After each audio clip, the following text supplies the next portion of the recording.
What's up, guys? I'm back with another video. Somaliland. Somaliland, I have had mixed feelings about them. But now that I'm looking more into the details of the conflict and I'm kind of looking at all of the moving parts, because, I mean, let's break it down into different segments. First of all, the Somaliland conflict, or the Somaliland issue that we have as Somalis. So, you see, I'm never gonna have a Somaliland flag, or I'm never gonna say Somaliland should have independence ever again, because the things that I've learned recently have kind of made me change my stance on such a very delicate geopolitical, very delicate secessionist movement. They essentially want to leave the country. They want to split. They want to balkanize themselves and leave the union and go on their own. And we're going to touch on the Ethiopian Memorandum of Understanding. We're also going to touch on the SSC state of Khartoum, which is also cessationist. Well, they seceded away from Somaliland, so they lost a chunk of their territory, which is good. Which is good. Why am I saying that's good? Because essentially those people have said they don't want to be part of them anymore, right? You can't be a hypocrite. You can't say, okay, Somaliland, I want to leave Somalia. But then if a state within your state wants to leave you, you have to basically give that request some kind of legitimacy because you did the same thing. And anyways, let's move on to the brass tacks of it. They did eventually leave the state, leave Somaliland. They're on their own. They're part of Somalia. Well, I'll get to what I want the country to look like at the end of the video, and I've already touched on a lot of different topics. So, the Memorandum of Understanding between Ethiopia and Somalia, that basically, I mean, let's be real here. People are saying that it's not an annexation. It's kind of like a lease agreement to where they can use the port for 50 years, but then they'll also have military bases. They'll also be able to control that strip of land. They'll also have conditions to it. They will also never leave. I don't believe they will leave after 50 years. And even if they will leave after 50 years, I still wouldn't take the deal because 50 years is a long time. What do I get in return for giving you this port and all this access to the sea, which is something that Ethiopia really needs as a landlocked country? What do I gain from this endeavor? What do I gain from the lighting is a bit fucked up though. What do I gain from damn dude. Yeah, but what do I gain from giving you all this stuff and they haven't even recognized their independence yet? Well, because they haven't actually finalized the deal yet. But it's, man, I feel really bad about that video that I made about why Somaliland deserves independence.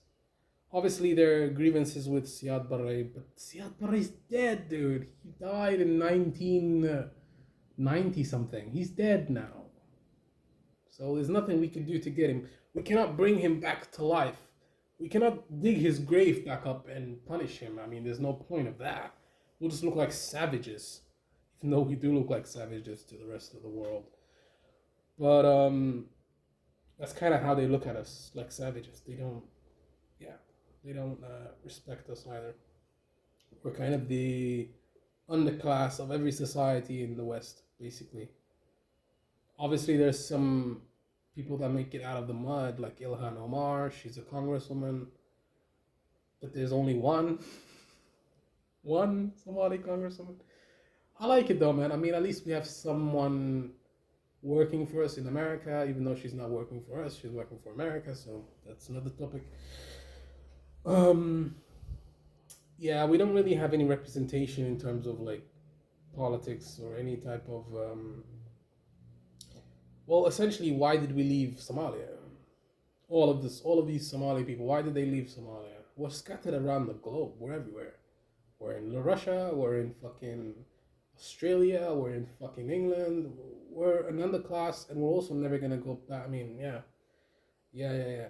And now there's a chance that there's gonna be a conflict on the continent, not the continent, African continent. Even though there's conflicts everywhere, but there's gonna be a conflict in Somalia with Ethiopia probably, because we're not just gonna let you guys take our land, take our navy, take our bases, take our ports, take our land, take our people. You think we're just gonna let you guys do that?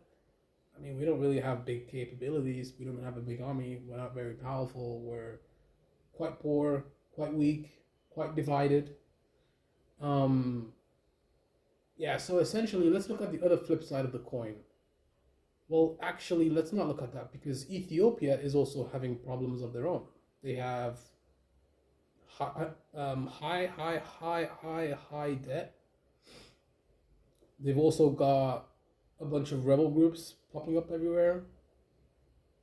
Their country's in a recession. I mean, they've got a lot of issues themselves that they have to deal with. So a war with Somalia, that would kind of bring the region into instability as well, because what about the global shipping routes through the Red Sea? Even though they probably won't be affected, create some extra stability in the Red Sea, which people don't want. And Djibouti's next to Somalia, yeah, but no one's ever going to attack Djibouti. There's like 50 different bases there between French, British, American, and God knows whoever else, American as well. Yeah, I really regret supporting Somaliland's independence. I mean, I cannot believe I ever did that. Why? Because if they leave, we are instantly weaker. We're balkanized. And then we will always be the weakest on the continent. We're stronger together than apart. But, I mean, that doesn't really make sense to split.